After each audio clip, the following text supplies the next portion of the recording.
Mic پر تشریف لاتے ہیں اور میں آپ کے لیے وقت مقرر نہیں کر سکتا حضور، جب تک چاہیں جیسے چاہیں جو بھی. ویسے خواہش تھی کہ میلاد کے یعنی اس میلاد کے فوائد پر کچھ آپ ارشاد فرمائیں، کیونکہ اس کے بعد آپ نے بلیک بن جانا. حضرت کی آمد سے پہلے زوردار نعرہ علامہ ہزاروی صاحب آپ کو بیدار کر گئے، تو اب ظاہر ہے اس بیداری کا ثبوت دیں. نعرہ تکبیر، نعرہ رسالت، آمد مصطفیٰ. حضور کی آمد کا وقت قریب ہے، سرکار کی ولادت باسعادت کے وقت ہم پڑھیں گے پھر جس سہانی گھڑی چمکا طیبہ کا چاند. لیکن بیدار ہو کر ساتھیوں جائیں نا، کہیں دعا میں شامل ہوئے اور سلام میں، کیونکہ علماء کرام کو دوسری جگہ دو تین جگہ بیان کرنا وہ جا رہے ہیں، لیکن سلام میں شامل ہوئے بغیر چلے گئے تو کہیں ہمارا یہاں آنا ادھورا نہ رہ جائے. بلند آواز سے آمد مصطفیٰ، آمد مصطفیٰ، آمد مصطفیٰ.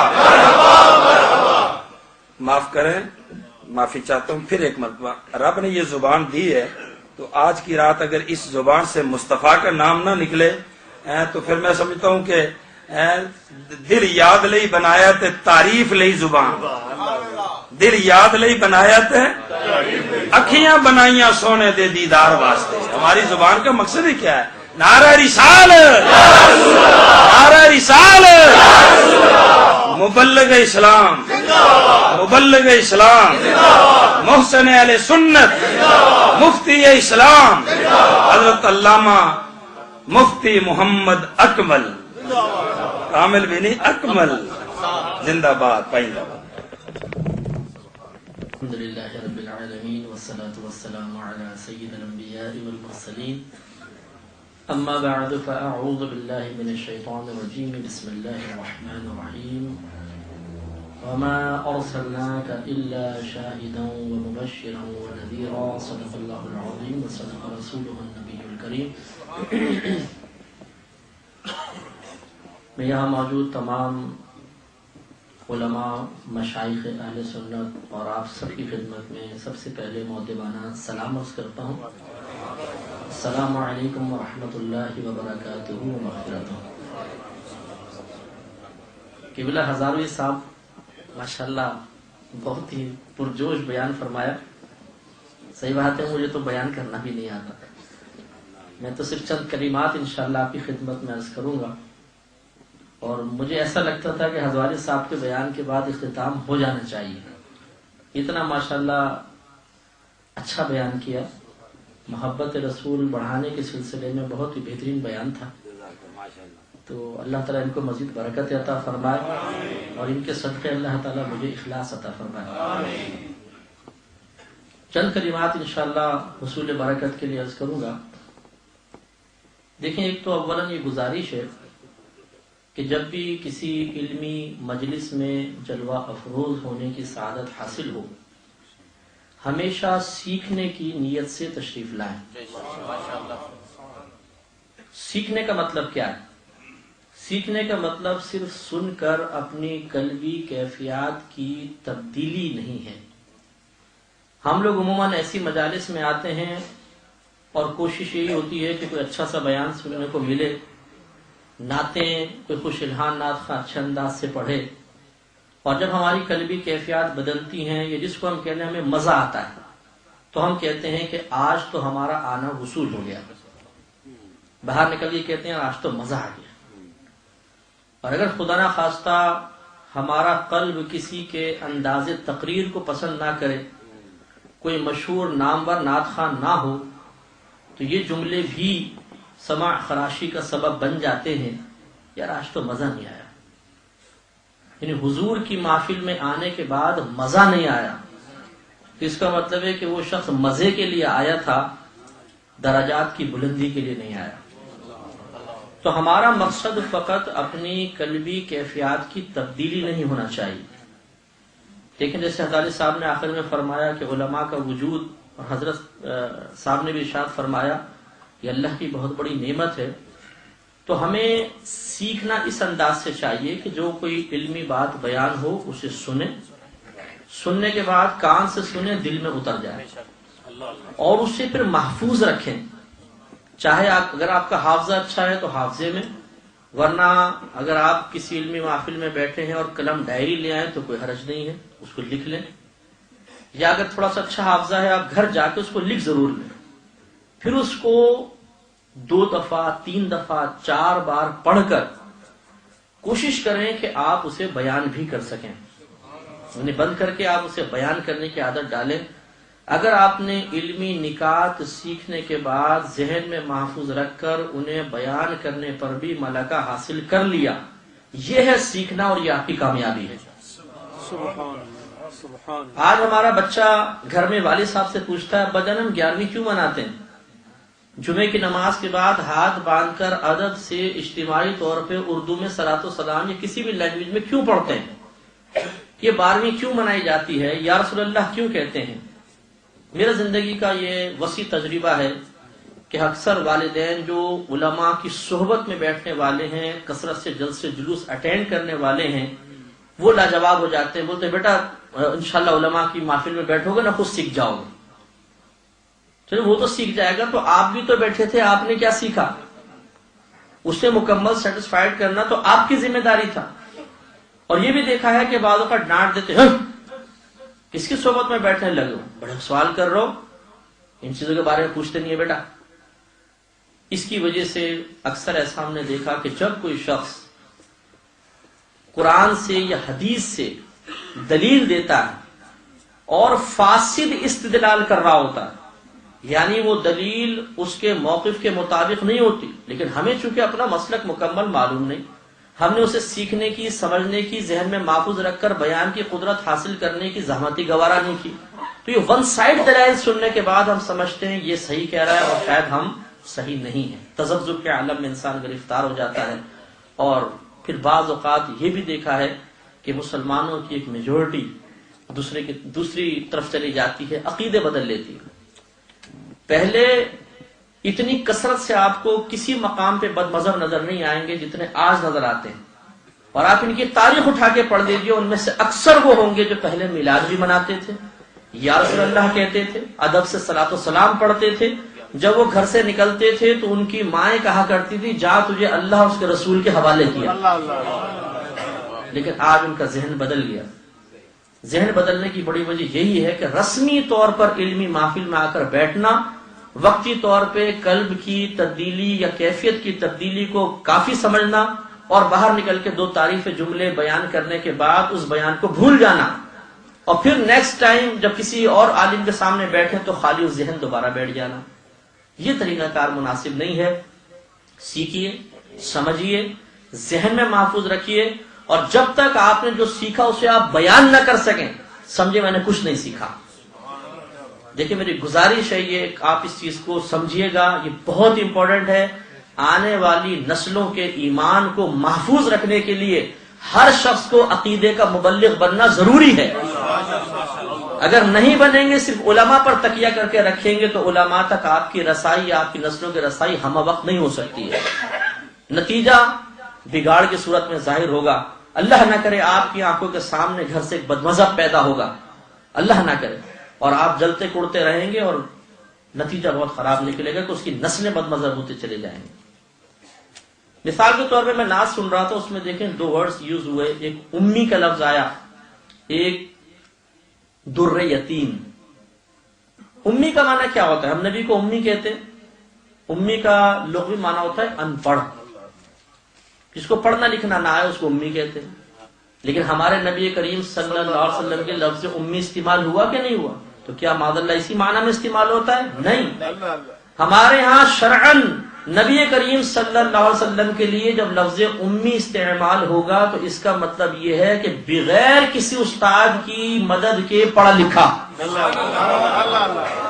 ان پڑھ، یعنی استاد سے نہیں پڑھا بلکہ اللہ تبارک و تعالی نے براہ راست اس کو تعلیم فرمائی، یہ معنی ہے امی کا نبی کریم کے لیے جب ثابت کیا جائے گا۔ اسی طرح در یتیم، یتیم کا معنی یہ ہے وہ نابالغ بچہ جس کا باپ فوت ہو جائے۔ یاد رکھیے نبی کریم صلی اللہ علیہ وسلم کو اگر تحقیراً یتیم کہا جائے تو اعلی حضرت امام اہل سنت رضی اللہ تعالیٰ عنہ نے فرمایا وہ شخص کافر ہو جائے گا۔ لہذا اٹھا کے پڑھیں لغت، یتیم کا معنی ہوتا ہے یکتا، واحد، لاکھوں میں ایک. تو در کہتے ہیں موتی کو. در یتیم کا مطلب ہوگا ایسا موتی کہ جس کا کوئی ثانی نہیں ہے. تو در یتیم کا مطلب ہرگز یہ نہیں کہ وہ ہم کہتے ہیں جی یتیم موتی، ان کے والد صاحب بچپن میں فوت ہو گئے تھے اس لیے نبی کریم کو شاید یتیم کہہ رہے ہیں. نہیں، ہم اس معنی کے اعتبار سے کہتے ہیں. تو یہ سیکھنے سے آیا ہے. تو لہذا ایک لفظ حضرت نے بیان فرمایا نجم صاحب نے، تو اس میں بدعہ کا لفظ کثرت سے آپ نے یوز فرمایا. میں 2 جملے اس پر بھی عرض کرتا ہوں کہ بدعت کیا چیز ہوتی ہے. لیکن بدعت لفظ ہے یہ بدعن سے نکلا ہے. بدعن کا مطلب یہ ہوتا ہے کہ کسی چیز کو اس طرح بنانا کہ اس سے پہلے اس کا کوئی نمونہ یا مثال موجود نہ ہو. اس کو بدعت اسی لیے کہتے ہیں فعل کو یا عقیدے کو کہ ایسا فعل یا ایسا عقیدہ جس کی مثال پہلے کہیں نہ ملتی ہو. نیا عقیدہ، نیا عمل، نیا فعل، اس کو بدعت کہا جاتا ہے. تو یہ ایک بدعن کا معنی ہوتا ہے لغوی اعتبار سے. اور بدعت جو ہم شرعی اعتبار سے یا اصطلاحی اعتبار سے استعمال کرتے ہیں اس کا مطلب یہ ہوتا ہے کہ وہ عقیدہ، وہ قول، وہ فعل، وہ عمل کہ جو نبی کریم صلی اللہ علیہ وسلم کے دور کے بعد ہوا، اسے بدعت کہتے ہیں. جیسے کہ حضرت عمر فاروق رضی اللہ تعالی عنہ نے جب تراویح کی باقاعدہ جماعت قائم فرمائی تو آپ دیر سے تشریف لائے، دیکھا کہ جماعت ہو رہی تھی تو آپ کی زبان اقدس سے جملہ نکلا کہ نعمت البدعۃ ھذہ، یہ کیا ہی اچھی بدعت ہے. معلوم ہوا کہ ہر بدعت بری بھی نہیں ہے. تو نبی کریم کے دور کے بعد چونکہ شروع ہوا اس کو بدعت قرار دیا. اسی طرح سیدہ عائشہ صدیقہ رضی اللہ تعالی عنہا کا فرمان ہے کہ نبی کریم صلی اللہ علیہ وسلم کے بعد جو سب سے پہلی بدعت لوگوں میں ظاہر ہوئی وہ ان کا پیٹ بھر کر کھانا ہے. اس کو بدعت قرار دیا. گویا کہ نبی کریم کے دور کے بعد جو کچھ شروع ہوگا اس کو بدعت کہا جائے گا. عمر فاروق رضی اللہ تعالیٰ عنہ کے قول سے اشارہ مل گیا کہ ہر بدعت بری نہیں ہوتی. جو نیا قول، نیا فعل، نیا عمل، نیا عقیدہ قرآن و حدیث کے خلاف ہوگا وہ برا، اور جو قرآن و حدیث کے خلاف نہ ہو وہ برا نہیں ہوتا. اس کو بدعت حسنہ کہتے ہیں. یہ جو ہم میلاد مناتے ہیں بعض لوگ اس کو بدعت یوں قرار دیتے ہیں کہ آپ یہ بتائیے جس طریقے سے آپ یہ منا رہے ہیں، نعت خوانی اجتماعی طور پہ ہو رہی ہے، بیانات ہو رہے ہیں، مسجدیں سج رہی ہیں، جھنڈیاں لگائی جا رہی ہیں، جلوس نکالے جا رہے ہیں، کیا اس طرح نبی کریم نے کیا تھا؟ کیا ایسا صحابہ کرام نے کیا تھا؟ جواب ہوتا ہے کہ نہیں. تو جب انہوں نے نہیں کیا تو آپ کیوں کر رہے ہیں؟ لہذا یہ بدعت ہوا. تو یہ ایک صریح دھوکہ ہے جس کو آپ کو سمجھنا ہوگا اور اس چیز کو آپ ذہن میں محفوظ رکھیں. پہلی بات تو یہ کہ بدعت وہ چیز ہے کہ جو نبی کریم کے دور کے بعد پیدا ہوئی، یا لغوی معنی کے اعتبار سے ایسی چیز جس کے پہلے کوئی مثال اور نمونہ موجود نہ ہو. جبکہ ہم جو میلاد مصطفیٰ صلی اللہ علیہ وسلم منا رہے ہیں یہ کسی جہت سے بدعت ہو ہی نہیں سکتی ہے. وجہ اس کی کیا ہے؟ وجہ یہ ہے کہ دیکھیے جتنی ہم میلاد کے اندر چیزیں کرتے ہیں، ہم ایک مجموعے کو میلاد کہتے ہیں. مثلا نعت خوانی کرنا، نظم میں یا نثر میں نبی کریم صلی اللہ علیہ وسلم کے فضائل، آپ کے کمالات کا بیان کرنا، آپ کے مناقب بیان کرنا، پیدائش کے واقعات بیان کرنا، جلوس نکالنا اور جھنڈیاں وغیرہ لگانا، لنگر وغیرہ تقسیم کرنا، ان تمام کے مجموعے کو میلاد کہتے ہیں. یہ میلاد منا رہے ہیں. تو میں اکثر یہ عرض کرتا ہوں کہ پہلے کہ آپ میرے کوشچنز کا جواب دیں کہ بتائیے نمک کھانا جائز ہے کہ نہیں؟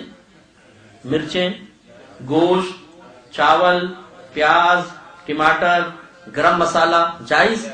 جب ان کو ملا کے بریانی بنا لو تو ناجائز ہو جائے گا؟ جائز رہے گا. اسی طریقے سے ہم یہ بات یقیناً تسلیم کرتے ہیں کہ جس طرح اجتماعی اعتبار سے ان افعال کو ہم آج کر رہے ہیں ایسے اجتماعی طور پہ نبی کریم کے دور میں نہیں تھا، لیکن ان میں سے جس بھی چیز کو اٹھا کر دیکھ لیں گے اس کی مثال آپ کو سرکار کے دور کیا اس سے پہلے بھی آپ کو مل جائے گا. جیسا ہزاری صاحب فرما رہے تھے نا کہ ازل سے ہی نبی کریم کی میلاد بیان ہو رہی ہے، آپ کی آمد کے تذکرے ہو رہے ہیں. بالکل صحیح بات. اس لیے کہ کلام اللہ کی صفت ہے. جیسے اللہ کی ذات قدیم ہے اس کا کلام بھی قدیم ہے.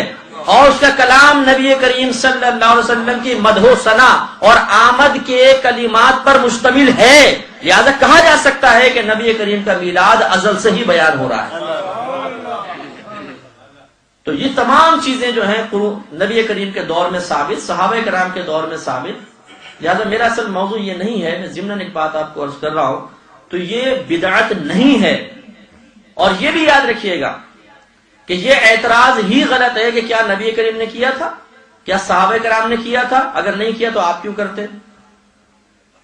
ہم یہ سوال کرتے ہیں کہ کیا نبی کریم صلی اللہ علیہ وسلم نے بریانی کھائی تھی، پلاؤ کھایا تھا، زردہ کھایا تھا، چاکلیٹ کھائی تھی، آپ نے گاڑی میں سفر کیا تھا، آپ نے کبھی مائک پر بیان کیا، کبھی صحابہ نے اسپیکر کی آواز پر نبی کریم کا بیان سنا، کیا اس طرح قالین مسجدوں میں بچھائے گئے تھے، کیا مسجدوں میں گنبد اور مینار بنائے گئے تھے، کیا نمازوں کی جماعت کے لیے اوقات مخصوص کیے گئے تھے، کیا نبی کریم صلی اللہ علیہ وسلم نے اصحاب صفہ کو علم دین سکھانے کے لیے درجہ بندی مقرر کی تھی کہ پہلے یہ کتابیں پڑھنی ہے، پہلے سال میں، دوسرے سال میں یہ، تیسرے سال میں یہ، چوتھے، پانچویں، چھٹے، ساتویں، آٹھویں سال میں یہ، اور اس وقت ختم بخاری ہوگا، اس وقت میری حدیثیں ختم ہوں گی تو تمہارے دستار باندھی جائے گی، کیا یہ سب اس زمانے میں تھا؟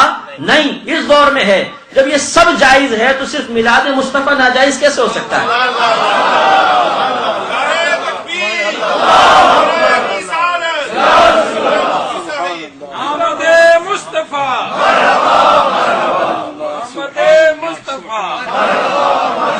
اور کسی نے بڑی پیاری بات کہی کہ اگر آپ یہ کہتے ہیں کہ کیا اس دور میں سب کچھ تھا؟ نہیں، اگر نہیں تھا تو پھر اب کیسے جائز؟ تو پوچھا جائے کہ کیا تم اس دور میں تھے؟ نہیں، تو تمہارا وجود کیسے جائز ہو گیا؟ تم بھی تو اس دور میں پیدا ہوئے ہو نا، تو پھر بعد میں کیوں پیدا ہوئے؟ نبی کریم کے دور میں کیوں نہیں پیدا ہوئے؟ جی بعد میں پیدا ہوئے کوئی بات نہیں، اللہ نے بعد میں پیدا کیا، ٹھیک ہے، تو اللہ تعالیٰ نے اگر بعد کے لوگوں کو اپنے حبیب کا میلاد منانے کا نیا طریقہ الہام فرما دیا جو پرانے سے تعلق رکھنے والا ہے، تو اس میں کون سے اعتراض کی بات؟ کون سی ایسی چیز ہے جس میں تبدیلی نہیں ہوئی؟ شادی کے معاملات دیکھ لیں، بزنس کے معاملات دیکھ لیں، ایک دوسرے سے میل جول کے معاملات دیکھ لیں، مبارکباد کے معاملات دیکھ لیں، تعلیم کے معاملات دیکھ لیں، سب تبدیل ہو گئے ہیں۔ جب سب تبدیلی کے باوجود آپ یہ کہتے ہیں کہ جب تک دائرہ شریعت میں ہے جائز ہیں، تو جب تک میلاد مصطفیٰ کسی بھی انداز سے منایا جائے، جب تک دائرہ شریعت میں رہے گا اس کے جواز پر کوئی کلام نہیں ہو سکتا، بالکل جائز اور حق ہے۔ میں اپنے موضوع کی طرف آ کر بس بالکل سمیٹوں گا انشاءاللہ، اور مختصر میں بات عرض کروں گا۔ میں تھوڑی سی بات عرض کرنا چاہتا ہوں، اور یہ میں نے بیان کافی مقامات پر کیا، اور چونکہ اس سلسلے میں بڑی غلط فہمی میں نے محسوس کی، میں چاہتا ہوں کہ یہ چیز آپ کے ذہن میں اچھی طرح راسخ ہو جائے۔ نبی کریم صلی اللہ علیہ وسلم کو حاضر و ناظر ماننے کے بارے میں چند کلمات عرض کرنا چاہوں گا، یا دوسرے الفاظ میں آپ کہہ لیں کہ یا رسول اللہ کہنا جائز ہے، اس کے بارے میں آپ کو بتائیں گے۔ آج ہمارا نوجوان پریشان ہے کہ بھائی جہاں جاتے ہیں یہ مولوی آپس میں لڑتے رہتے ہیں، کیونکہ میں ایز اے مفتی سینکڑوں لوگوں کو ڈیل کرتا ہوں روزانہ، نوجوان خاص طور پہ ہمارے پاس آتے ہیں، مفتی صاحب تو پریشان ہو گئے، کدھر جائیں، جہاں جاتے ہیں لڑائی جھگڑا فساد۔ تو بھائی یہ علمی فساد تو قیامت تک چلتا رہے گا، آپ کو صحیح چیز سیکھنی ہے، اور سیکھنے کے بعد اس کو ذہن میں محفوظ رکھنا ہے، اور اس انداز سے سیکھنا ہے کہ آپ غلط میں امتیاز بھی کر سکیں۔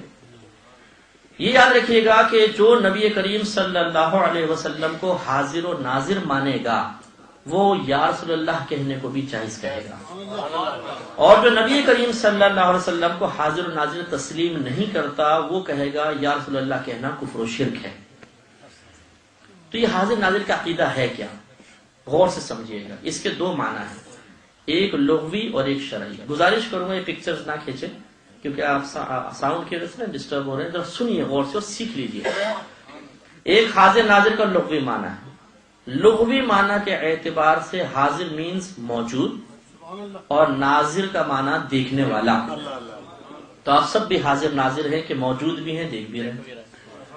اور شرعی معنی کے اعتبار سے ایک زبردست قوت رکھنے والا ایک مقام پر بیٹھ کر پوری کائنات کو اس طرح دیکھ رہا ہو جیسے یہ ہتھیلی دور و نزدیک کی آواز سن سکتا ہو، پوری کائنات میں جب چاہے جہاں چاہے اپنے جسم کے ساتھ ایک مقام پر یا ہزاروں مقام پر ایک وقت میں پہنچ سکتا ہو، اور اگر چاہے تو ایک ہی مقام پہ بیٹھے بیٹھے ہاتھ بڑھا کر پوری کائنات میں جہاں چاہے جو بھی چیز دینا چاہے یا لینا چاہے وہ پکڑ سکتا ہو، جس کو کائنات میں تصرف فرمانا کہتے ہیں۔ تو یہ جب تمام چیزوں کا مجموعہ آپ مان لیں گے تو گویا کہ یہ حاضر و ناظر کا شرعی معنی ہے۔ آسان الفاظ میں عرض کرتا ہوں کہ نبی کریم صلی اللہ علیہ وسلم کو جو ہم حاضر و ناظر مانتے ہیں تو ہمارا عقیدہ یہ ہے کہ آپ مدینہ منورہ میں اپنی قبر انور میں بالکل اسی طرح حیات ہیں جیسے آج سے کم و بیش 1500 سال پہلے اس دنیا میں جلوہ افروز تھے۔ پوری کائنات کو بالکل اس طرح دیکھ رہے ہیں جیسے یہ ہتھیلی، دور و نزدیک کی آواز سننے پر اللہ کی عطا سے قدرت رکھتے ہیں۔ آپ چاہیں تو اپنے جسم کے ساتھ پوری کائنات میں جہاں جانا چاہیں جا سکتے ہیں، بلکہ ایک وقت میں ہزارہ مقامات پر ایک ہی وقت میں پہنچ سکتے ہیں، اور اگر آپ چاہیں تو مدینہ منورہ میں بیٹھے بیٹھے پوری کائنات سے جہاں سے چاہیں کوئی چیز اٹھانا چاہیں اٹھا سکتے ہیں، اور عطا فرمانا چاہیں تو فرما سکتے ہیں۔ یہ ہے حاضر ناظر کا معنی۔ اب حاضر ناظر میں یا رسول اللہ میں ربط کیا ہوا؟ ربط یہ ہے کہ حاضر ناظر کے معنی سے آپ نے اندازہ کیا کہ ہمارا دعویٰ یہ ہے کہ نبی کریم مدینہ منورہ میں بیٹھ کر دور و نزدیک کی آوازیں سماعت فرما رہے ہیں، لہٰذا ہم کہتے ہیں کہ یہاں سے ندا یا رسول اللہ کرنا بھی جائز، اس لیے کہ ہم یہاں سے پکاریں وہاں وہ سنیں، کانے لالے کرامت پہ لاکھوں سلام۔ اور جو یا رسول اللہ کو کفر و شرک کہتا ہے وہ کہتا ہے میں نبی کریم کے لیے حاضر ناظر کا معنی نہیں مانتا۔ جب نہیں مانے گا تو نبی کریم کے دور سے سننے کو بھی وہ کہتا ہے آپ نہیں سن سکتے۔ جب نہیں سن سکتے تو وہ کہتا ہے کہ جب آپ یہ دعویٰ کریں گے کہ نبی دور سے سن رہے ہیں، حالانکہ وہ نہیں سن سکتے، بلکہ دور سے سننا تو اللہ تعالیٰ کا خاصہ ہے۔ جیسے پاکستان سے کوئی آپ کو پکارے، آپ سنیں گے؟ نہیں، لیکن اللہ سنے گا، بالکل سنے گا۔ تو کہتے ہیں یہ طاقت بشری سے باہر ہے کہ کوئی اتنے ہزاروں میل دور کی آواز اپنے کان سے سن لے، لہذا یہ اللہ کا خاصہ ہوا کہ اللہ تعالیٰ دور سے سن سکتا ہے، اور جو صفت اللہ کے لیے خاص ہے اگر آپ مخلوق کے لیے مانیں گے تو شرک ہو جائے گا، لہذا نبی کو دور سے پکارنا کفر و شرک ہے۔ نتیجہ نکلا کہ یا رسول اللہ کہنا کفر و شرک ہے۔ سمجھ گئے آپ بات کی اختلاف کیا ہے؟ اس سے پہلے کہ میں اس کی وضاحت کروں ایک بات اور عرض کروں گا۔ آپ نے لغوی معنی سنا، حاضر معنی موجود، ناظر معنی دیکھنے والا، اور شرعی اعتبار سے ایک مقام پر موجود شخص ایک مقام پر بیٹھ کر پوری کائنات کو ایسا دیکھ رہا ہو جیسے یہ ہتھیلی، اور دیگر معنی جس میں اضافہ۔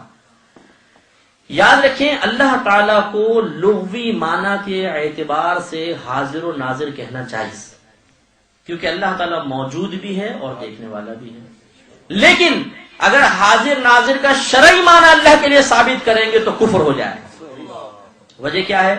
کہ اسی پہلی شق یہ ہے کہ ایک مقام پر بیٹھ کر پوری کائنات کو اس طرح دیکھنا جیسے یہ ہتھیلی، اور اللہ تبارک و تعالیٰ کے لیے کوئی ایک مقام ثابت کرنا کفر ہے، کیونکہ جو مقام اور جگہ میں ہوگا وہ جسمانیت ضرور رکھے گا، اور جسم کی تعریف یہ ہے کہ جو لمبائی چوڑائی گہرائی میں تقسیم کو قبول کرے، تو پھر اللہ تعالیٰ کا جسم رکھنا اور اس کا قابل تقسیم ہونا بھی لازم آئے گا۔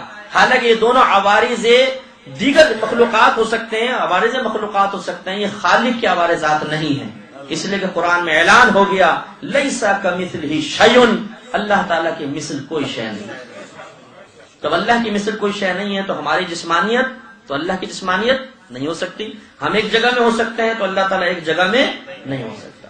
اسی لیے جاء الحق میں حکیم الامت احمد یار خان نعیمی صاحب رحمت اللہ علیہ نے لکھا کہ اللہ تعالیٰ کو حاضر و ناظر ماننا بے دینی ہے۔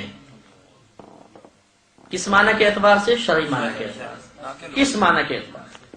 جس کو جاہلوں نے بعض نے کہا کہ دیکھو یہ رسول کو حاضر ناظر مانتے ہیں اور اللہ کو حاضر ناظر کہیں تو بے دینی ہو گئی۔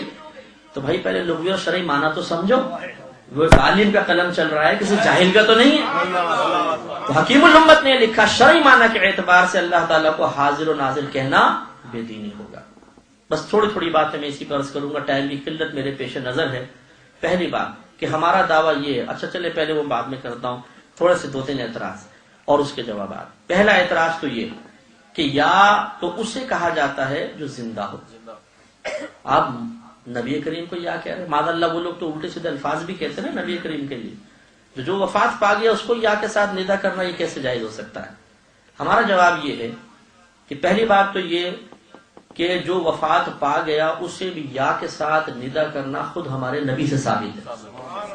سرکار جب قبرستان تشریف لے جاتے تھے تو کیا فرماتے تھے؟ السلام علیکم یا اہل القبور، اے قبر والو تم پر سلامتی نازل ہو. تو جب یا اہل القبور کہنا جائز تو یا رسول اللہ کہنا کیسے ناجائز ہو جائے گا؟ دوسرا یہ کہ یاد رکھیں ہم یہ مانتے ہی نہیں کہ ہمارے نبی کریم صلی اللہ علیہ وسلم معاذ اللہ مردہ ہیں، بلکہ ہمارے نبی کریم صلی اللہ علیہ وسلم اپنی قبر انور میں زندہ ہیں. اعلیٰ حضرت فرماتے ہیں تو زندہ ہے واللہ، تو زندہ ہے واللہ، میری چشمے عالم سے چھپ جانے والا. اور یاد رکھیں عقیدے کی بنیاد خالی جوش عقیدت پر نہیں ہوتی ہے، عقیدے کی بنیاد ایک دلیل کے اوپر ہوتی ہے. اس کی کیا دلیل ہے ہمارے پاس؟ خود نبی کریم صلی اللہ علیہ وسلم نے ارشاد فرمایا. ابن ماجہ کی روایت ہے، ضعیف ہے، لیکن ابو داؤد کی روایت سند صحیح کے ساتھ ہے. لہذا نبی کریم صلی اللہ علیہ وسلم نے صحابہ کرام سے فرمایا کہ اے صحابہ تمہارا پڑھا ہوا درود ہماری بارگاہ میں پیش کیا جاتا ہے. اسی رسول اللہ صلی اللہ علیہ وسلم و بعد الموت، اور آپ کی وفات فرما جانے کے بعد فرمایا و بعد الموت، ہاں ہمارے مر جانے کے بعد بھی تمہارا درود ہم پر پیش کیا جائے گا. کیوں؟ فرمایا ان اللہ حرم علی الارض ان تاکل اجساد الانبیاء، اس لیے کہ بے شک اللہ تبارک و تعالی نے نبیوں کا جسم زمین پر کھانا حرام فرما دیا ہے. فنبی اللہ حی یرزق، بس اللہ کا نبی زندہ ہے اسے رزق دیا جاتا ہے. کون کہہ رہا ہے؟ ہمارے نبی فرما رہے ہیں. مانے یا نہ مانے؟ بولے مانے یا نہ مانے؟ ماننا تو پڑے گا. نبی نے فرمایا فنبی اللہ حی، اللہ کا نبی زندہ ہے، یرزق اسے رزق دیا جاتا ہے. نہ مانے تو نبی کے کلام کو نہ ماننا لازم آئے گا، ایمان کی فکر کرنی پڑے گی. ماننا تو پڑے گا سرکار زندہ ہے.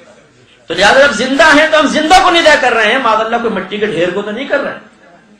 ہو سکتا ہے کسی کا نبی جس نے اس کو نبی مانا وہ مٹی کا ڈھیر بن گیا ہو، لیکن جس کو ہم مانتے ہیں وہ قبر میں زندہ ہے. دوسرا اعتراض یہ پیدا ہوتا ہے، یہ میں آپ کو اس لیے بتا رہا ہوں، یہ عوامی اعتراضات ہیں اور اکثر لوگ کرتے ہیں، اور اگر آپ یہ دلیل لے لیں گے نا ایک دفعہ ذہن میں محفوظ رکھ لیں گے، ناکو چلے چموا دیں گے انشاءاللہ. سامنے والا آپ پہ غالب آ ہی نہیں سکتا. ایک ضمن میں بات عرض کرتا ہوں، ایک جگہ بیان کر کے نکلا تو ایک اسلامیات کا ٹیچر تھا، وہ مل گیا رستے میں.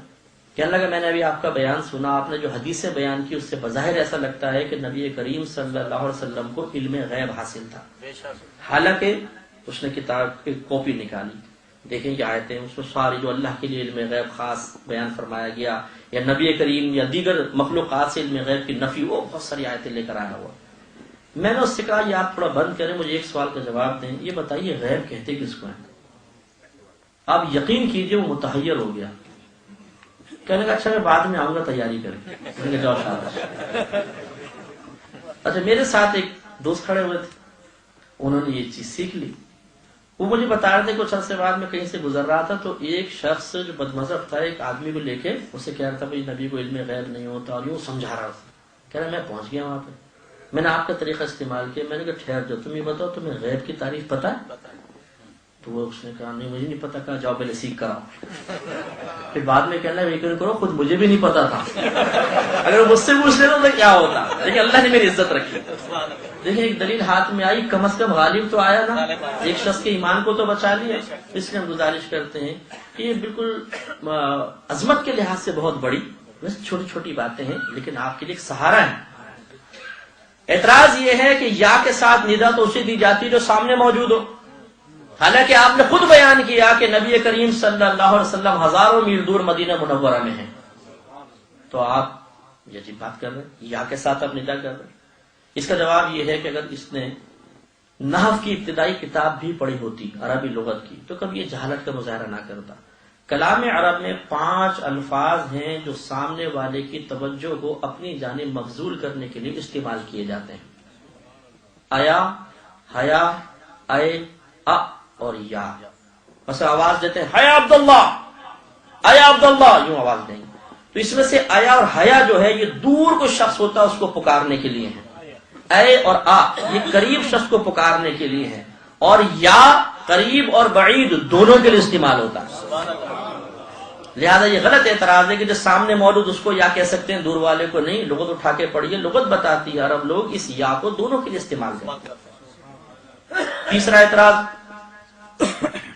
جیسے میں نے مثال دی، پاکستان سے کوئی آپ کو پکارے آپ سن سکتے ہیں؟ نہیں. اللہ تعالیٰ سن سکتا ہے؟ ہاں. معلوم ہوا دور سے سننا اللہ کا خاصہ ہوا، بشر کا نہیں. اب بتائیے نبی کریم صلی اللہ علیہ وسلم بشر ہیں کہ نہیں؟ تو کہتے ہیں ہاں بشر تو ہے. آپ لباس بشریت میں تشریف لائے، اگرچہ ہم اصل کے اعتبار سے آپ کو نور تسلیم کرتے ہیں. ہمارے نبی کی اصل نور ہے، وہ لباس بشریت میں دنیا میں تشریف لائے، لیکن بشر تو تسلیم کرتے ہیں. تو وہ کہتا ہے، موتریزی کہتا ہے، معلوم یہ ہوا کہ جو صفت اللہ کے ساتھ خاص ہے آپ اسے رسول کے لیے ثابت کریں گے تو یہ کفر و شرک ہو جائے گا. ہم اس کا جواب دیتے ہیں، ذرا غور سے سنیے گا. ہم جواب یہ دیتے ہیں کہ اللہ تبارک و تعالی تو دور کی آواز سنتا ہی نہیں ہے. میں نہیں کہہ رہا ہوں، میرے آقا نعمت امام اہل سنت مجدد دین و ملت پروانہ شمع رسالت عظیم البرکت عظیم المرتبت الشاہ احمد رضا خان علیہ رحمت الرحمان نے فتاوی رضویہ میں بیان فرمائی. آپ نے فرمایا اللہ تبارک و تعالیٰ تو دور کی آواز سنتا ہی نہیں، اس لیے کہ پہلے وہ چیز ثابت کرو جس سے اللہ دور ہے. وَإِذَا سَأَلَكَ عِبَادِي عَنِّي فَإِنِّي قَرِيبٌ. اے حبیب جب یہ آپ سے آپ کے رب کے بارے میں سوال کریں تو انہیں بتاؤ کہ فَإِنِّي قَرِيبٌ، بے شک میں تو بہت قریب ہوں. معلوم یہ ہوا کہ اللہ تبارک و تعالیٰ دور کی آواز نہیں سنتا. دور کی آواز سننا تو ہمارے نبی کا خاصہ ہے، ہمارے نبی سن سکتے ہیں. اللہ تعالیٰ تو قریب کی آواز سنتا ہے.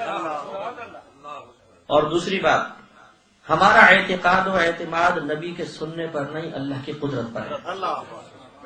توجہ رکھیے، ہمارا اعتقاد و اعتماد اللہ کی قدرت پر ہے. ہم یہ کہتے ہیں کہ اللہ تبارک و تعالیٰ چاہے تو ہزاروں میل دور کی آواز کسی کے کانوں تک پہنچا دے. اور ایسا ہی ہوتا ہے کہ جب کوئی امتی پکارتا ہے تو اللہ تعالیٰ اپنی قدرت سے ہماری آواز کو اپنے حبیب کے کانوں تک پہنچاتا ہے، اور جب پہنچاتا ہے تو وہ سن بھی لیتے ہیں. بتائیے اللہ کی قدرت پہ کوئی اعتراض ہے تو مان لیجیے، تو ماننا پڑے گا. اور یہ دلیل کس نے دی، یہ عقیدہ کس نے بیان کیا؟ آپ کو حیرت ہوگی. ایک مکتبہ فکر ہے جس کو ہم گمراہ تسلیم کرتے ہیں، ان کا ایک بڑا وہ مانتے ہیں رشید گنگوہی. اس کا ایک فتاوی ہے، فتاوی رشیدیہ مجموعہ ہے. اس میں یہ کوشچن ہوا کہ کیا نبی کریم صلی اللہ علیہ وسلم کو یا کے ساتھ ندا دینا جائز ہے دور سے؟ تو اس کا خلاصہ عرض کرتا ہوں. اس نے کہا کہ اگر کوئی یہ اعتقاد و اعتماد رکھتا ہے کہ اللہ تبارک و تعالیٰ اپنی قدرت سے آواز نبی کریم کے کانوں تک پہنچاتا ہے تو نبی سن لیتے ہیں، تو دور سے ندا کرنے میں کوئی حرج نہیں، بالکل جائز. ہم کہتے ہیں ذرہ برابر اختلاف نہیں، ذرہ برابر اختلاف نہیں. ہمارا یہی دعویٰ ہے کہ ہمارا رب اپنے حبیب کے کانوں تک ہماری آواز کو پہنچا دیتا ہے، اور پہنچاتا ہے تو ہمارے حبیب دور کی آواز کو سن بھی لیتے ہیں. بتائیے کوئی ہے گرفت کا پہلو اس میں؟ نہیں. بالکل شفاف عقیدہ ہے، بالکل شفاف. ہمارے رب کی قدرت پہ ہمیں اعتماد ہے. دیکھیے آج موبائل کی ایجاد نے، اور میں کہتا ہوں سائنسی ایجادات نے جتنی تقویت عقائد اہل سنت کو عطا فرمائی کسی کے عقیدوں کو نہیں دی. لوگ کہا کرتے تھے نبی کیا جانے دیوار کے پیچھے کیا ہے، الٹرا ساؤنڈ کی ایجاد نے بتا دیا کہ ماں کے پیٹ میں کیا ہے، ہم بتاتے ہیں. اللہ کی توفیق سے ہی ہوا نا. انہوں نے کہا ہزاروں میل دور کوئی کیسے دیکھ سکتا ہے. لائیو میچز سیٹلائٹ نے ایسا چیز سامنے کر دی، سائنسی ایجاد نے ایسی چیز سامنے لا کر رکھ دی. اب یہاں بیٹھے امریکہ میں لائیو میچ ہو رہا ہے، آپ اس کو دیکھ رہے ہیں. آپ نیٹ کے اوپر بیٹھ گئے، لائیو چیٹنگ ہو رہی ہے، ویڈیو چیٹنگ آپ کر رہے ہیں. ہزاروں میل دور بیٹھا ہوا آدمی اس کی آواز بھی سن رہے ہیں، اس کے چہرے کو دیکھ رہے ہیں، مسکرا رہے ہیں. موبائل کی ایجاد، پاکستان سے کوئی آپ کو کال کرے ہزاروں میل دور، وہاں ملایا، یہاں بیل ہوئی، آپ نے اٹھایا اور گفتگو شروع ہو گئی. ایک عام شخص تو موبائل کے ذریعے ہزاروں میل دور کی آواز سن لے، اور ہمارے نبی اپنے رب کی قدرت کے ذریعے بھی نہ سن سکے. تعجب کی بات ہے. تو اس لیے یہ بالکل غلط خیال ہے، وسوسہ غلط ہے کہ اگر ہم نبی کریم صلی اللہ علیہ وسلم کے لیے دور سے سننا ثابت کریں گے تو شرک و بدعت ثابت ہوگا. کوئی شرک و بدعت نہیں ہے. آئیے اس طرف مختصر عرض کروں گا. نبی کریم صلی اللہ علیہ وسلم حیات ہیں، اس پر دلیل عرض کی. نمبر 2، آپ پوری کائنات کو ایسا دیکھ رہے ہیں جیسے یہ ہتھیلی. میں بال اختصار عرض کر رہا ہوں، اس لیے تھوڑا میں شارٹ وے میں بیان کروں گا. یہ بھی ہم نے خود نہیں بیان کیا. یہ ہم نے خود کو نظریہ قائم نہیں کیا، ہمارے نبی نے بتایا اور اللہ کا حکم تھا کہ جو نبی بتائے اس کو لے لو، تو ہم نے لے لیا۔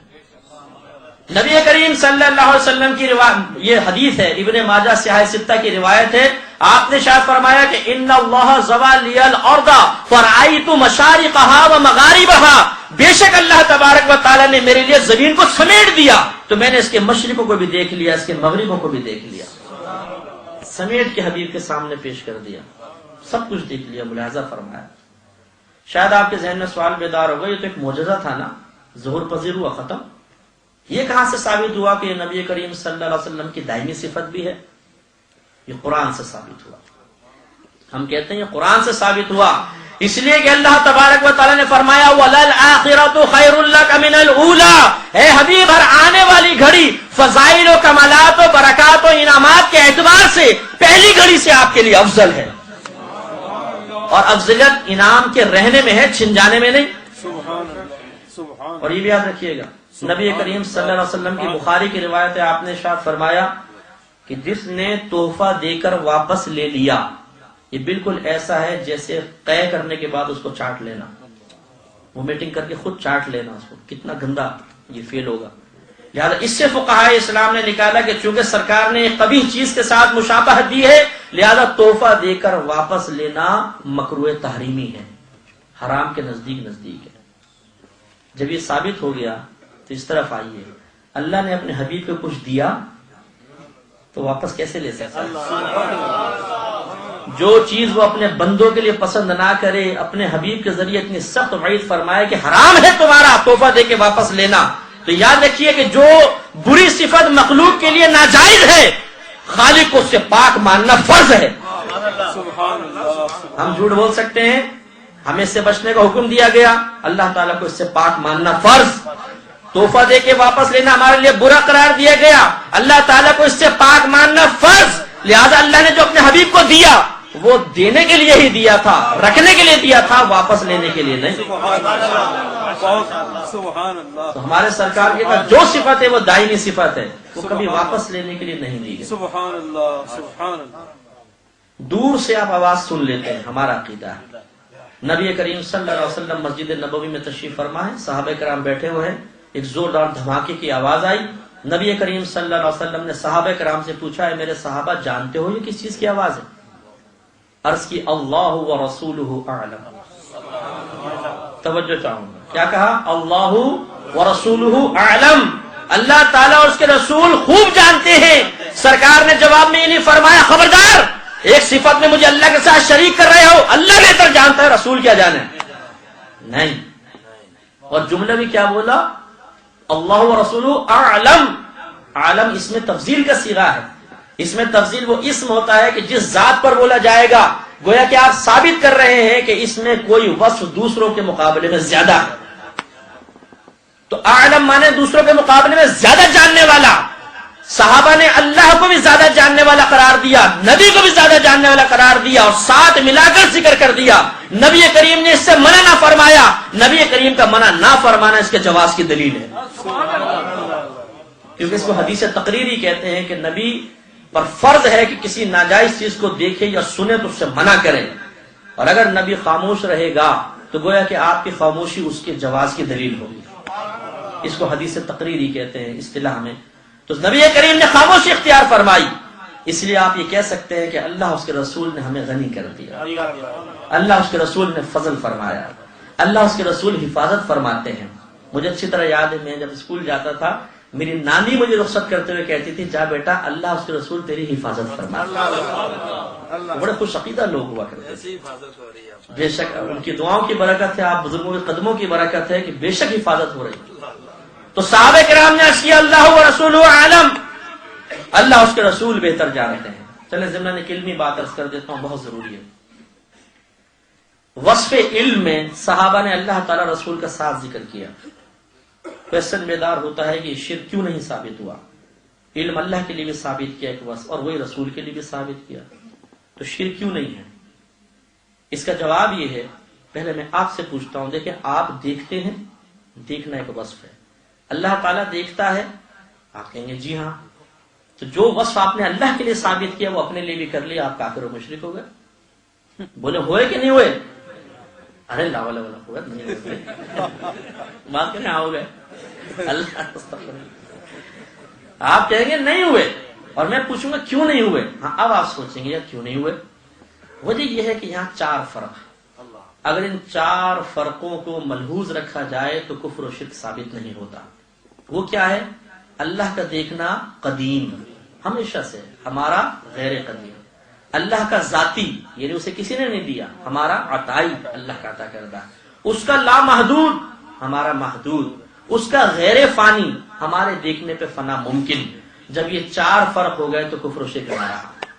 اور یہی 4 فرق نبی اور اللہ کے لیے کوئی صفت ثابت کرنے میں ملحوظ رکھے جاتے ہیں۔ اللہ تعالیٰ کا علم قدیم، نبی کا غیر قدیم۔ اللہ کا ذاتی، نبی کا عطائی۔ اللہ کا لامحدود، نبی کا محدود۔ اللہ کا غیر فانی، نبی کے علم پر فنا ممکن لیکن کبھی واقع نہیں ہوگی۔ توجہ رکھیے گا، اللہ کے نبی کے علم پر فنا ممکن لیکن واقع کبھی نہیں ہوگا۔ ایک چیز ممکن ہے لیکن ضروری نہیں کہ وقوع پذیر بھی ہو۔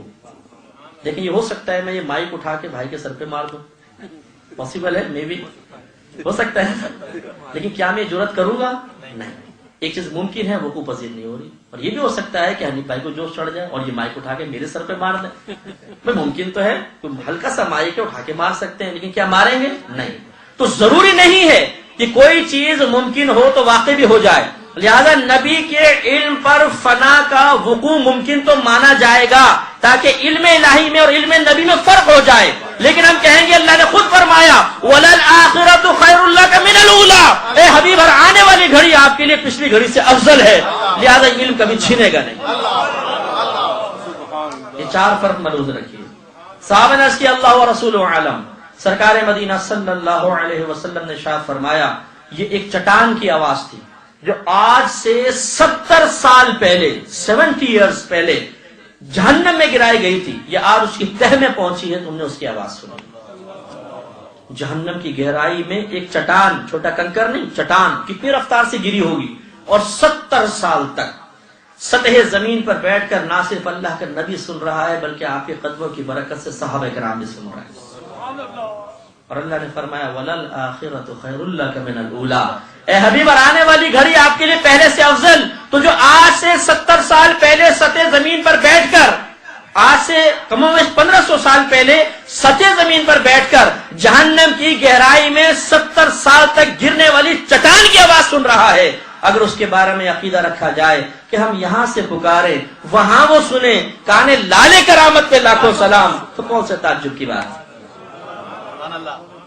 اور ہمارا تو عقیدہ یہ ہے کہ خدا کی قسم ہمارے نبی نہ صرف آواز سن رہے ہیں بلکہ ہمارے دلوں میں موجود خطرات پر بھی آگاہ ہیں۔ سرکار نماز پڑھاتے تھے، بعض لوگوں نے رکوع میں تھوڑی سی کوتاہی کی، یہ حدیث ہے مدارج النبوت میں شیخ عبداللہ محدث دہلوی رحمۃ اللہ نے نقل فرمائی کہ نبی کریم صلی اللہ علیہ وسلم جیسے آگے دیکھتے تھے ایسے پیچھے بھی دیکھتے تھے۔ سرکار نے شاہ فرمایا کہ رکوع سجود صحیح کیا کرو، اور پھر شاہ فرمایا واللہ لا یخفی علی خشوعکم ولا رکوعکم، خدا کی قسم نہ مجھ پر تمہارا خشوع و خضوع مخفی ہے اور نہ تمہارے رکوع و سجود پوشیدہ ہے۔ خشوع و خضوع ایک قلبی کیفیت کا نام ہے، حضور قلب کے ساتھ نماز پڑھنا، خوف خدا رکھ کر نماز پڑھنا، اس کو خشوع و خضوع کہا جاتا ہے، عاجزی، ذلت، انکساری کے ساتھ نماز ادا کرنا، اور یہ قلب کی کیفیت ہے۔ نبی کریم بقسم فرما رہے ہیں کہ تمہارے قلب کا خشوع و خضوع مجھ پر مخفی نہیں ہے۔ نبی کریم صلی اللہ علیہ وسلم چاہے تو ایک وقت میں ہزارہ مقامات پہ پہنچ سکتے ہیں۔ قبر میں سوال ہوتا ہے، تیسرا سوال ما كنت تقول في حق هذا الرجل، تو اس شخص کے بارے میں کیا کہا کرتا تھا؟ علماء ارشاد فرماتے ہیں لفظ حاذا استعمال ہو رہا ہے، حاذا الرجل۔ حاذا اس میں اشارہ ہے جو کسی قریب کی چیز کے لیے اشارہ کرنے کے لیے استعمال کیا جاتا ہے، اور وضع کے اعتبار سے اس کی وضع ہوئی ہے محسوس مبصر کے لیے۔ محسوس اسے کہتے ہیں جس کو آپ ٹٹول کر محسوس کر سکیں، اس کا احساس کر سکیں۔ ویسے تو حواس خمسہ ہیں، 5 حواس ہیں، لیکن یہاں احساس سے مراد چھو کر محسوس کر لینا، اور مبصر اسے کہتے ہیں جس کو آپ آنکھوں سے دیکھ بھی رہے ہوں۔ اب حاضہ نے کیا کمال کیا ہے اس مقام پہ، اور نبی کریم کے استعمال نے کیا کمال کیا ہے کہ نبی کریم صلی اللہ علیہ وسلم قبر میں بالکل قریب ہیں، امتی چاہے تو ٹچ بھی کر لے اور آپ کو ملاحظہ بھی کر رہا ہو، اور ایک وقت میں دنیا میں سینکڑوں لوگ مرتے ہیں اور نبی کریم سب کی قبر انور میں تشریف لاتے ہیں، باعطا الہی تشریف لاتے ہیں اور کرم فرماتے ہیں۔ تو اس لیے ہم نے عقیدہ رکھا کہ نبی کریم صلی اللہ علیہ وسلم ایک وقت میں چاہیں پوری کائنات میں جہاں چاہیں ہزارہ مقامات پہ جا سکتے ہیں۔ اس کے بعد آخری چیز، نبی کریم صلی اللہ علیہ وسلم چاہیں تو ہاتھ بڑھا کر جہاں سے کوئی چیز اٹھانا چاہیں اٹھا سکتے ہیں، چاہے تو کوئی چیز دینا چاہیں دے سکتے ہیں۔ اس کے لیے ابو داؤد کی روایت، سیاہ ستہ کی اور بھی کئی مستند کتابوں میں یہ روایت موجود، سورج گرہن کے سرکار نماز پڑھا رہے ہیں، نماز پڑھاتے پڑھاتے آپ نے آسمان کی طرف دیکھا، ہاتھ اٹھایا پھر نیچے کر لیا، نماز ختم ہوئی، صحابہ کرام علیہم رضوان نے پوچھا یا رسول اللہ صلی اللہ علیہ وسلم آج آپ نے نماز میں ایک ایسی ادا فرمائی کہ ایسی ادا آج سے پہلے نہیں دیکھی۔ آپ سے پوچھتا ہوں ذرا دل پر ہاتھ رکھ کے جواب دیجئے گا کہ اگر کوئی شخص اپنی کتاب میں یہ لکھ دے کہ نماز میں نبی کا خیال لانا معاذ اللہ اپنے گدھے اور بیل کے خیال میں ڈوب جانے سے بدتر ہے، کیا ایسا شخص مومن ہو سکتا ہے؟ میں آپ کے والد کے بارے میں کہہ رہا ہوں، آپ کے والد کا نماز میں خیال لانا گدھے اور بیل کے خیال میں ڈوب جانے سے بدتر ہے۔ آپ کو اذیت ہوئی، تکلیف ہوئی، برا محسوس ہوا نا، یار مفتی صاحب ٹھیک ہے نماز میں بغیر خیال نہ لیں لیکن گدھے اور بیل کے ساتھ ملا رہے ہیں آپ، یہ مناسب نہیں۔ اور اس نے جرأت یہ کی کہ نبی کو ملایا، اور جب سوال ہوا کہ ایسا کیوں کیا گیا تو جواب کیا ہے؟ ہم نے اس لیے ایسا لکھا کہ اگر گدھے اور بیل کا خیال نماز میں آئے گا تو بغیر تعظیم کے آئے گا، اور نبی کا خیال دل میں لاؤ گے تو تعظیم کے ساتھ آئے گا۔ نماز میں اللہ کی تعظیم مقصود، جب اور آپ کیا کر رہے ہیں؟ نبی کی تعظیم۔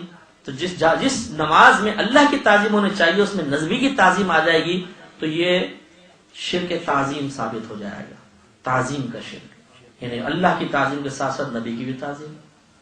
آپ غور کیجئے، میں آپ سے اس پوچھتا ہوں اور یہ دلیل ہے، اس کو ذرا ذہن میں رکھیے گا کہ اگر نماز میں نبی کا خیال تعظیم کے ساتھ لانا منع ہوتا تو یقیناً اللہ تعالیٰ کی طرف سے یہ وحی نازل ہوتی کہ حبیب اپنے امت سے فرما دیجئے کہ نماز میں کوئی ایسی آیت مت پڑھنا جس میں نبی کا ذکر کیا گیا، اس لیے کہ نبی کا جب بھی خیال آئے گا تو دو جہت سے آ سکتا ہے، تعظیم یا توہین، تعظیم یا توہین، اجتماع ضدین محال، ارتفاع ضدین محال، دونوں کے ساتھ یا ایک کے ساتھ ضرور آئے گا۔ بتائیے جب نبی کا خیال دل میں آئے گا توہین کے ساتھ آئے گا؟ نہیں، تعظیم کے ساتھ ہی آئے گا۔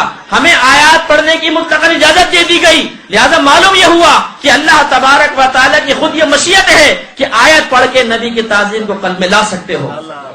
اور واضح سنیے، التحیات پڑھنا واجب ہے، اور اس میں ہم کہتے ہیں السلام علیکہ ایھا النبی۔ بتائیے توہین کے ساتھ خیال آتا ہے؟ نہیں، تعظیم کے ساتھ۔ اور یہ لفظ کہنا واجب ہے کہ نہیں ہے؟ معلوم یہ ہوا مشیت و ارادہ الہی یہ ہے کہ نماز میں اللہ کی تعظیم کے ساتھ ساتھ اس کے حبیب کی تعظیم بھی لائی جائے۔ تو پھر یہ کفر و شرک کیسے ہو سکتی ہے؟ جو چیز ارادہ الہی ہو، جو مشیت الہی ہو، اس سے کفر و شرک کہنے والا اپنا ایمان بچا سکتا ہے؟ اسے فکر کرنی چاہیے۔ لہذا نبی کریم صلی اللہ علیہ وسلم سے صحابہ نے عرض کیا، صلی اللہ آپ نے ہاتھ اٹھائے نیچے کیا، سرکار نے منع نہیں فرمایا کہ میرا خیال کیوں لا رہے ہو، میری طرف کیوں دیکھا، بلکہ جواب دیا کہ جب میں نماز پڑھا رہا تھا تو مجھے جنت دکھائی گئی، میں نے اس میں گچھا لگا ہوا دیکھا تو چاہا کہ اسے توڑ کر تمہارے لیے لے آؤں، پھر اس خیال سے رک گیا کہ اگر زمین پر لے آیا تم قیامت تک کھاتے رہو گے، کبھی ختم نہیں ہوگا۔ بس یہی آخری بات ہے، انشاءاللہ میں ختم کرتا ہوں، غور کیجئے۔ سرکار نے فرمایا میں نے نگاہ اٹھائی جنت نظر آئی، صحابہ کرام نے یہ نہیں کہا، عرض کیا رسول اللہ آپ نگاہ اٹھائی، آپ کی نگاہ آسمان کو پھاڑ کے ساتوں آسمانوں کو جنت تک پہنچ گئی، اتنی دور کوئی بشر کیسے دیکھ سکتا ہے؟ نہیں، صحابہ کرام نے خاموشی سے سنا، معلوم ہوا کہ نبی نے یہی عقیدہ سکھایا تھا کہ نبی نگاہ اٹھائے تو جنت تک نگاہ پہنچ سکتی ہے۔ پھر یہ بھائی میرے سامنے بیٹھے ہو، میں بغیر ان کی اجازت کے جیب میں ہاتھ ڈال دوں، کیا کہلائے گا؟ چوری یا ڈاکہ کہلائے گا؟ نہیں کہلائے گا؟ اور یہ ارادہ چوری کا ارادہ، ڈاکے کا ارادہ کہلائے گا۔ اگر جنت ہمارے نبی کی نہ ہوتی تو آپ کا ہاتھ بڑھانا کم از کم چوری کا ارادہ تو ضرور کہلاتا، اور معاذ اللہ ثم معاذ اللہ نبی چوری کا ارادہ نہیں فرماتا۔ معلوم ہی ہوا کہ جنت نبی کی ہے، جو چاہے اتار کر لے۔ پھر سرکار نے یہ نہیں فرمایا کہ ہاتھ تو بڑھایا تھا صحابہ، جنت بہت اونچی تھی، بے خودی میں ہاتھ تو اٹھا دیا، پھر اپنی معاذ اللہ کم مائیگی کا احساس مجھے ہاتھ واپس لانے پر مجبور کر گیا۔ نہیں، نبی کریم نے فرمایا کہ میں نے ہاتھ بڑھایا، پھر اس خیال سے نیچے لے آیا کہ زمین پر اگر وہ گچھا آ گیا تم قیامت تک کھاتے رہو گے، ختم نہیں ہوگا، کیونکہ جنت کی نعمت میں فنا نہیں ہے، کھائیں گے پھر پورا، کھائیں گے پھر پورا، کھائیں گے پھر پورا۔ تو کافر اس کو دیکھ کر ایمان لے آئیں گے، اور یہ غیبی معاملہ ہے، اور غیب دیکھ کر جو ایمان لائے وہ ایمان معتبر نہیں ہوتا۔ اس لیے سرکار نے فرمایا میں نیچے نہیں لایا، معلوم ہو نیچے لا تو سکتے تھے۔ تو جو نبی آج سے 1500 سال پہلے سطح زمین پہ کھڑے ہو کر جنت کی نعمت زمین پہ لا سکتا ہے، آج 1500 سال بعد اس کی قوتوں کا عالم بڑھ جانے کے بعد اگر اس کے بارے میں یہ عقیدہ رکھا جائے کہ وہ پوری دنیا میں ہاتھ بڑھا کر جو نعمت دینا چاہے دے سکتا ہے، تو کیسے کفر و شرک ہو جائے گا؟ اور آپ کہیں گے چلیں یہ تو ایک گچھے کی بات تھی نا، نعمت دینا یہ نبی کریم کیسے کر سکتے ہیں؟ آخری روایت، حضرت ربیعہ رضی اللہ تعالیٰ عنہ سرکار کے غلام ہیں، نبی کریم جب تہجد میں کاشان اقدس سے باہر آتے تو آپ لوٹا اور مسواک ادباً پیش فرماتے۔ سخت سردیوں کی رات ہے، سرکار باہر تشریف لائے، لوٹا مسواک پیش کی، یہ خدمت بارگاہ رسالت میں مقبول ہو گئی۔ اور تاریخی الفاظ ہیں، سرکار نے فرمایا سل ربیعہ، مانگ کیا مانگتا ہے؟ یہ نہیں کہا یا رسول اللہ آپ سے مانگ کے مشرک ہونا، میں تو اللہ سے مانگوں گا۔ اللہ کے خزانے میں کون سی کمی ہے کہ رسول کے پاس مانگنے جاؤں؟ اللہ کو چھوڑ کے رسول کے پاس آ جاؤں؟ نہیں، سوال کرنے والے کون ہیں؟ اللہ کے نبی، اور سننے والا کون ہے؟ ایک صحابی، خوش عقیدہ صحابی۔ عرض کی یا رسول اللہ اگر یہ بات ہے تو ربیعہ جنت میں آپ سے آپ کا پڑوس مانگتا ہے۔ سبحان اللہ، سوال بھی کیا کیا ہے، دریا رحمت جوش پر ہے۔